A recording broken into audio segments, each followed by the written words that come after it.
नमस्कार, मैं हूं मोनिका सिंह। दुनिया के 4 अलग अलग मोर्चों से इस वक्त जो तस्वीर सामने आ रही है वो सिर्फ खबर नहीं है, बल्कि आने वाले बड़े टकराव का संकेत है। एक तरफ कैंप डेविड में ट्रंप की बड़ी प्लानिंग, ईरान को लेकर अमेरिका की अगली चाल क्या होगी, क्या बातचीत की मेज के बाद अब ट्रंप फाइनल राउंड की तैयारी में है। ईरान के खिलाफ अमेरिका का दबाव लगातार बना हुआ है और कैंप डेविड की रणनीतिक बैठक ने सवाल और ज्यादा बड़े कर दिए हैं। दूसरी तरफ अरब के लिए खतरे का नया अलार्म, ईरान के साथ तनाव बढ़ा तो क्या उसकी आंच सीधे खाड़ी के देशों तक पहुंच जाएगी। क्या तेल ठिकाने, बंदरगाह और रणनीतिक ठिकाने ईरान की अगली टारगेट सूची में आ सकते हैं। यानी जंग अगर बढ़ी तो सिर्फ ईरान और अमेरिका के बीच नहीं रहेगी, पूरा अरब इसकी चपेट में आ सकता है। उधर यूक्रेन ने रूस के खिलाफ ड्रोन का ऐसा तूफान छोड़ा है जिसने मॉस्को तक हलचल बढ़ा दी है। यूक्रेन ने रूस में दनादन 822 ड्रोन दागे हैं। वही रूस का दावा है कि उसने सभी यूक्रेनी ड्रोन मार गिराए। यूक्रेन के ड्रोन प्रहार के बाद रूस ने कीव समेत कई शहरों पर ताबड़तोड़ और जबरदस्त पलटवार किया है। इस बार पलटवार में कई जिंदगियां हार गई हैं। ऐसे में कहना गलत नहीं होगा कि रूस यूक्रेन युद्ध अब जमीन से निकलकर आसमान की सबसे खतरनाक जंग बनता जा रहा है। और अब नजर डालिए एशिया के सबसे संवेदनशील मोर्चे पर। ट्रंप ने दक्षिण कोरिया के साथ होने वाली संयुक्त सैन्य कवायद को कम करने का आदेश दिया है। वजह बताई है उत्तर कोरिया के किम जोंग उन के साथ उनके अच्छे रिश्ते और ईरान के खिलाफ अमेरिकी अभियान में सोल का साथ ना देना। यानी ट्रंप की विदेश नीति में दोस्ती भी अब रणनीति है, दूरी भी रणनीति है और सैन्य ताकत भी दबाव बनाने का हथियार। ईरान पर दबाव, अरब में खतरे की आहट, रूस यूक्रेन में ड्रोन महासंग्राम और कोरियाई प्रायद्वीप पर बदलते अमेरिकी समीकरण। दुनिया के 4 मोर्चे, 4 बड़े संकट और इन सब के बीच एक सवाल, क्या ट्रंप एक साथ कई मोर्चों पर ऐसी बाजी चल रहे हैं जिसका इंपैक्ट, जिसका असर सिर्फ अमेरिका नहीं पूरी दुनिया की सुरक्षा और रणनीति पर पड़ने वाला है। वर्ल्ड वॉर में आज बात करेंगे युद्ध मोर्चों से जुड़ी हर बड़ी खबर, हर बड़े अपडेट और हर बड़ी रणनीति पर। चलिए एक बार फिर से रुक करते हैं वर्ल्ड वॉर का नजर डाल लेते हैं आज की बड़ी खबरों पर। 4 बड़ी खबरें जिस पर डिटेल में हमारी नजर रहने वाली है। पहली खबर जिस पर आज हम बात करने वाले हैं, वर्ल्ड वॉर में कैंप डेविड में ट्रंप की बड़ी प्लानिंग। अब देखिए 60 दिन की जो म्याद थी, जो सीज फायर था ईरान अमेरिका के बीच, वो खत्म हो चुका आज आखिरी दिन। और इन सब के बीच जब हलचल इस बात को लेकर, निगाहें इस बात को लेकर कि आखिर अगली रणनीति क्या है, ईरान अमेरिका के बीच क्या होने वाला है। क्या एक बार फिर से नए सिरे से युद्ध छिड़ जाएगा? हम लोग की एक नई सीरीज हम देखेंगे जिसका भुगतान मिडिल ईस्ट को करना पड़ेगा, या फिर ये सीज फायर एक्सटेंड किया जाएगा, बातचीत होगी, क्या होगा, इसे लेकर लगातार सुगबुगाहट तेज है और बैठक हो रही है कैंप डेविड में ट्रंप की बड़ी प्लानिंग किस तरीके से हो रही है, क्या करना है, शांति व्यवस्था को कायम रखना है। क्योंकि बातचीत जिस तरीके से हम देख रहे हैं लगातार बैक स्टेज हो रही है वो नाकाम साबित हो रही है। 60 दिन भी कम पड़ गए हैं, उसमें भी कुछ नहीं हो पाया है। होर्मुज को लेकर यथास्थिति बरकरार है, छुटपुट हमले लगातार जारी हैं। होर्मुज में जहाजों की आवाजाही पर अभी भी संशय बना हुआ है, रोक लगी हुई है, नाकाबंदी लगातार जारी है, होड़ मची हुई है कि ईरान स्ट्रांग है या फिर अमेरिका का दबदबा है। होना क्या है 60 दिन की इस म्याद के बाद, प्लानिंग हो रही है और इसीलिए हम कह रहे हैं कि कहीं ना कहीं सुगबुगाहट तेज है। दूसरी खबर जिस पर डिटेल में हम बात करने वाले हैं वर्ल्ड वॉर में आज, अरब के लिए खतरे का नया अलार्म। अब देखिए 60 दिन की म्याद खत्म हो गई है। अब ईरान अटैक करेगा, अमेरिका अटैक करेगा। अगर अमेरिका अटैक करेगा और ईरान रिटालिएट करेगा तो रिपरकशन किसे झेलने पड़ेंगे? अरब के देशों को, मिडिल ईस्ट को। क्योंकि अब ईरान ये साफ कर चुका है कि अगर अमेरिका ने अटैक्स किए, हम रिटालिएट करेंगे, तो सिर्फ भुगतान इन मिडिल ईस्ट में जो अमेरिकी बेस है उन पर अटैक करके नहीं होगा। इसके इंपैक्ट जो है वो अरब देशों के बाकी जगहों पर भी हो सकते हैं। ऐसा नहीं है कि अगर यूएई में या फिर कतर में, बहरीन में अगर अटैक ईरान कर रहा है, वहां पर जो अमेरिकी बेस है, तो असर सिर्फ वहीं पर होगा। ऐसे में कहीं ना कहीं अलार्म एक बार फिर से बज गया, खतरे की घंटी फिर से बज गई है अरब देशों के लिए। अरब देशों की चिंता जो है वो बहुत ज्यादा बढ़ती नजर आ रही। तीसरी बड़ी खबर जिस पर डिटेल में बात करने वाले हैं आज वर्ल्ड वॉर में, यूक्रेन का ड्रोन वॉर, रूस का पलटवार। अब यूक्रेन जिस तरीके से अटैक लगातार रूस पर कर रहा है, रूस ने पलटवार कर दिया है। 4 साल से ज्यादा का वक्त बीत चुका है, लेकिन अभी भी स्थिति अगर हम देखेंगे तो कंट्रोल में नहीं आ रही है। लगातार अटैक पे अटैक यूक्रेन ने किया, रूस ने पलटवार किया। एक ड्रोन से अटैक कर रहा है, एक मिसाइल से अटैक कर रहा है, नुकसान लगातार हो रहा है। रणनीतियों में तब्दीलियां आई हैं, हमले करने के तरीके बदले हैं, लेकिन हमले लगातार हो रहे हैं। चौथी खबर जिस पर हम बात करने वाले हैं वर्ल्ड वॉर में आज, किम से यारी, सोल से सैन्य दूरी। अब देखिए, दक्षिण कोरिया और अमेरिका एक दूसरे के साथ ही हम सभी जानते हैं, और नॉर्थ कोरिया की बौहें तनी रहती हैं, लेकिन यहां पर अब अगर देखेंगे तो ये परम्यूटेशन कॉम्बिनेशन चेंज होता हुआ नजर आ रहा है, क्योंकि डोनाल्ड ट्रंप ने कहीं ना कहीं दक्षिण कोरिया के साथ जो सैन्य अभ्यास था उसको सीमित कर दिया है। वजह क्या है? क्या नॉर्थ कोरिया और रशिया की यारी नहीं आ रही अमेरिका को पसंद, या फिर ईरान को लेकर कोई कॉम्बिनेशन यहां पर बिठा लिया है डोनाल्ड ट्रंप ने, इस वजह से ये सैन्य अभ्यास जो है सीमित कर दिया है और ये कह दिया है कि उत्तर कोरिया की चिंता हम कैसे बढ़ा सकते हैं। इस पर निगाहें हमारी बनी रहेंगी, डिटेल में बात होगी। ये चौथी खबर आज की है जिन पर डिटेल में बात आज होने वाली है कि आखिर अमेरिका क्या करने वाला है। इन सब के बीच अमेरिका ईरान समझौते पर मंडरा है संकट, आज खत्म हो रही है एमओयू की म्याद। दोनों देश एक दूसरे पर डील तोड़ने का आरोप लगा रहे हैं। बातचीत दोबारा शुरू करने पर कोई डिसीजन अभी तक नहीं लिया गया है, कोई फैसला अभी भी नहीं हुआ है। ईरान की हिट लिस्ट से मचा हड़कंप, अमेरिका के मददगारों पर भी खतरा मंडरा है। जाहिर है ईरान ने कह दिया है कि जो अमेरिका की मदद कर रहा है उन्हें भी भुगतान तो करना होगा। ईरान की रणनीति में बड़ा बदलाव आया और अग्रेसिव हुआ ईरान। ट्रंप नेतन्याहू के बाद अरब लीडरशिप पर भी खतरा मंडरा रहा है। ऐसे में 60 दिन के बाद जाहिर है उनके लिए भी ये खतरे की घंटी है। ईरान की तरफ से बड़ा दावा, ईरान ने युद्ध में जीत का दावा ठोका है। इजराइल यूएस युद्ध में खुद को बताया है विजेता, सैन्य मोर्चे पर नाकाम हुआ है दुश्मन, ये ईरान द्वारा कहा गया है। नैरेटिव की जंग हम डे 1 से कह रहे हैं और उसी कड़ी में ईरान ने खुद को विजेता बताया। उसने कहा कि अमेरिका जैसा देश ईरान को नहीं हरा पाए, कुछ हासिल नहीं कर पाए, जो कि एक तरीके से सही भी है। वहीं हमास ने फिर से दोहराई हथियार छोड़ने की बात। मिस्र में जेरेड कुशनर से हुई है महत्वपूर्ण बैठक। कुशनर का हमास को 2 टूक संदेश, सिर्फ वादा नहीं जमीन पर कार्रवाई दिखानी होगी। तो ये बड़ी खबर आपको बता रहे किस तरीके से सबसे महत्वपूर्ण इसमें यह हो जाता है कि 60 दिन की जो म्याद है वो खत्म हो रही है। वहीं जंग के बीच ईरान का बड़ा ऐलान, अमेरिकी सैनिकों को पकड़ने पर $30,000 का इनाम।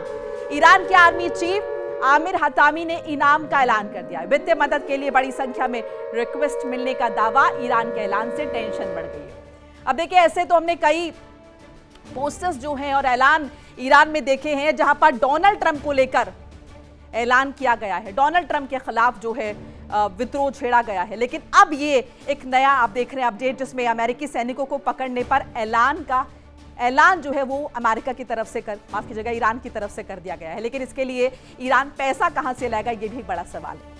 युद्ध विराम की घड़ी खत्म होने वाली है और इसी बीच अमेरिकी राष्ट्रपति डोनाल्ड ट्रंप का कैंप डेविड पहुंचना कई बड़े सवाल खड़े कर रहा है। सवाल सीधा हो जाता है, क्या ट्रंप शांति का रास्ता तलाश रहे हैं या फिर ईरान के खिलाफ अगली नई पटकथा लिख रहे हैं, अगले बड़े ऑपरेशन की कहानी लिख रहे हैं? क्योंकि एक तरफ अमेरिका की सैन्य हलचल तेज है, दूसरी तरफ ईरान भी पीछे हटने को तैयार नहीं नजर आ रहा। होर्मुज से लेकर अरब सागर तक तनाव चरम पर है और अगले 24 घंटे बेहद महत्वपूर्ण माने जा रहे हैं। युद्ध विराम की डेडलाइन के ठीक पहले ये सारी हलचल एक साथ हो रही है तो सवाल गंभीर हो जाते हैं। अमेरिका का कैंप डेविड सिर्फ राष्ट्रपति का रिट्रीट नहीं है, अमेरिकी इतिहास में इसका इस्तेमाल बेहद संवेदनशील कूटनीतिक और राष्ट्रीय सुरक्षा फैसलों के लिए भी होता रहा है। तो क्या इन सब के बीच अगर हम देखें क्या होने वाला है, ये बड़ा सवाल है। क्या नए सिरे से युद्ध होने वाला है? कैंप डेविड में ट्रंप की प्लानिंग बड़ी, युद्ध विराम की मियाद खत्म होने की कगार पर है। अगले 24 घंटे बेहद महत्वपूर्ण है। शांति या फिर मिसाइल्स की वापसी, क्या नजर आ रहा है? ईरान पर अमेरिकी एक्शन के 4 संकेत दिख रहे हैं। एक तो कैंप डेविड पहुंचे हैं ट्रंप, अरब सागर में यूएसएस जॉर्ज बुश की तैनाती, सेंटकॉम पहुंचे मार्क रूबियो, अमेरिकी लॉजिस्टिक्स की सुरक्षा का प्लान। अब क्यों गए हैं कैंप डेविड डोनाल्ड ट्रंप? युद्ध विराम के बाद अमेरिकी प्लान क्या होगा? शांति का फॉर्मूला या फिर हमले की रणनीति? कैंप डेविड में क्या तय होने वाला है, इसे लेकर सवाल उठ रहे हैं। ट्रंप के सामने विकल्प है कई, जैसे कि सैन्य हमला कर सकते हैं, नाकाबंदी बरकरार रख सकते हैं, आर्थिक दबाव बना सकते हैं ईरान पर, कूटनीतिक अल्टीमेटम भी दे सकते हैं। ईरान क्या करेगा? ईरान का काउंटर प्लान बताते चलिए। अमेरिकी सैन्य ठिकाने बहरीन, रोटा नेवल स्टेशन, कुवैत में आरएएफ लेकिन हीथ, कतर में रमस्टाइन एयरबेस, सऊदी में डिएगो गार्सिया, यूएई में एवियानो एयरबेस, इस पे अटैक कर सकता है। ये ईरान का काउंटर प्लान है। सबसे बड़ा सवाल क्या है? ट्रंप का अगला कदम क्या होगा? उसी पर सब कुछ निर्भर करेगा। क्या ट्रंप युद्ध विराम के बाद हमला करेंगे या दबाव बढ़ाकर ईरान को झुकाएंगे? होर्मुज पर कंट्रोल किसका होगा? ट्रंप का अगला एक्शन क्या होगा? अगला कदम क्या होगा? शांति या फिर युद्ध का नया दौर क्या देखने को मिलेगा?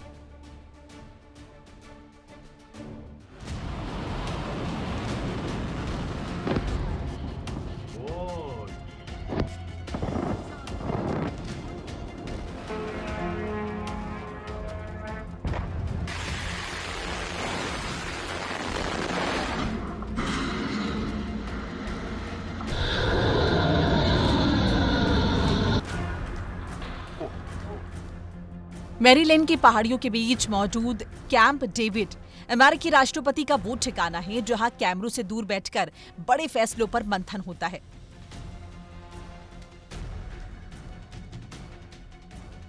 अब इसी कैंप डेविड में ट्रंप की मौजूदगी ने सवाल खड़े कर दिए हैं।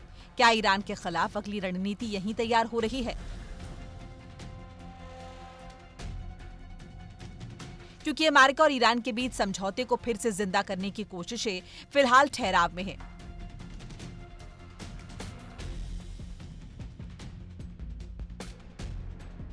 होर्मुज को लेकर दोनों पक्षों की शर्तें अलग हैं और इसी बीच अमेरिका आर्थिक दबाव और समुद्री सैन्य दबाव बढ़ाने की बात कर चुका है। यानी टेबल पर शांति की फाइल जरूर है, लेकिन उसके ठीक बगल में मिलिट्री ऑप्शन की फाइल खुली हुई है। चार संकेत जो बढ़ा रहे हैं टेंशन। पहला संकेत, ट्रंप कैंप डेविड पहुंच चुके हैं। दूसरा संकेत, यूएसएस वॉशिंगटन की मिडिल ईस्ट की तरफ बढ़ती तैनाती। तीसरा संकेत, अमेरिकी कमांड स्ट्रक्चर और सेंटकॉम की लगातार सक्रियता। और चौथा, ईरानी जवाबी कार्रवाई की स्थिति में अमेरिकी सैन्य संसाधनों और लॉजिस्टिक्स को सुरक्षित रखने की तैयारी।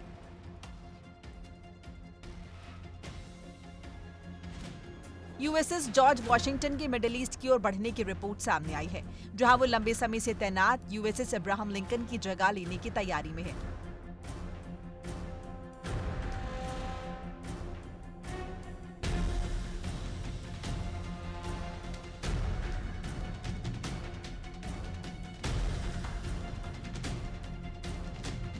अब इन चारों घटनाओं को अलग अलग देखेंगे तो ये सामान्य सैन्य राजनीतिक गतिविधियां लग सकती हैं, लेकिन इन्हें एक साथ रखिए तो सवाल खड़ा होता है, क्या अमेरिका अगले राउंड के लिए अपनी बिसात बिछा रहा है?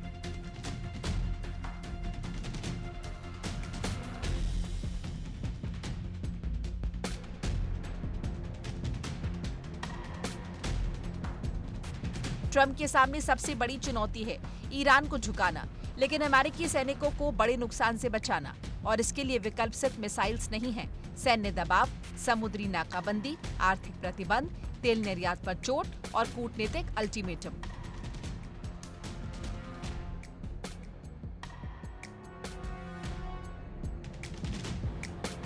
अमेरिका अगर सीधे हमला करता है तो ईरान की तरफ से मिसाइल और ड्रोन हमले का खतरा बढ़ेगा। अगर अमेरिका हमला नहीं करता तो होर्मुज पर ईरान की पकड़ वॉशिंगटन की रणनीति के लिए बड़ी चुनौती बनी रहेगी। यानी ट्रंप के सामने असली सवाल है ईरान को कैसे झुकाया जाए बिना पूरे खाड़ी क्षेत्र को आग में झोंके।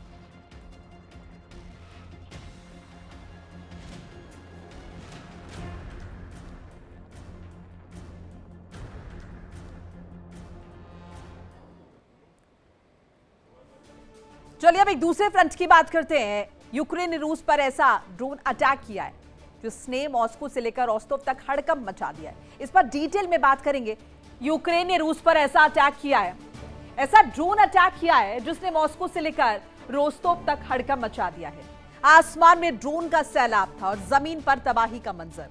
रूस का दावा है कि उसने एक रात में यूक्रेन के 822 ड्रोन तबाह कर दिए। मॉस्को की तरफ करीब 600 ड्रोन बढ़ते हुए देखे गए। जबकि मॉस्को इलाके में ही 187 ड्रोन मार गिराने का दावा है। लेकिन रूस ने भी जवाब देने में देर नहीं की है। रूस ने यूक्रेन पर मिसाइल और ड्रोन की ऐसी बरसात की है जिसने कीव, क्रीवी रिह और क्रेमचुक को हिलाकर रख दिया है। यूक्रेन का दावा है कि रूसी अटैक्स में भी लोगों की जान गई है और कई जगहों पर आग लगी है। यानी एक तरफ यूक्रेन के 822 ड्रोन, दूसरी तरफ रूस की मिसाइल्स की बारिश। क्या रूस यूक्रेन जंग अब ड्रोन वॉर के सबसे खतरनाक दौर में पहुंच चुकी है? और क्या आसमान से हो रही ये जंग अब दोनों देशों के शहरों को सीधे निशाना बनाने वाली है? यूक्रेन का सबसे बड़ा ड्रोन वॉर इसे बताया जा रहा है। मॉस्को का भीषण पलटवार, मॉस्को पर ड्रोन की बारिश, रूस के रोस्तोव इलाके में बड़ा हमला, कई घरों को नुकसान पहुंचाए, रेलवे स्टेशन भी प्रभावित हुए, जंगल में आग लगने की खबर आ रही है। रूस ने पलटवार किया है, यूक्रेन पर रूसी हमला हुआ है, ड्रोन के बाद मिसाइल्स की बौछार देखी गई है। क्रेमेंचुक और क्रीवी रिह भी निशाने पर हैं। बैलिस्टिक और क्रूज मिसाइल्स का इस्तेमाल किया गया है। अब रोमानिया भी अलर्ट मोड पर है। यूक्रेन बॉर्डर के पास ड्रोन इंटरसेप्ट हुआ है। रोमानिया एयर स्पेस में ड्रोन जा घुसा है। स्पेनिश F-18 ने ड्रोन को मार गिराया है। गलाती के पास हुआ इंटरसेप्शन। नेटो सहयोगियों के साथ होने का दावा भी किया जा रहा है। देखिए इंडिया डेली 24/7 अब आपकी स्मार्ट टीवी पर। इंडिया डेली मौजूद है सभी डिजिटल प्लेटफॉर्म पर लाइव और लगातार। इंडिया डेली 24/7 हर दिन राष्ट्र को समर्पित।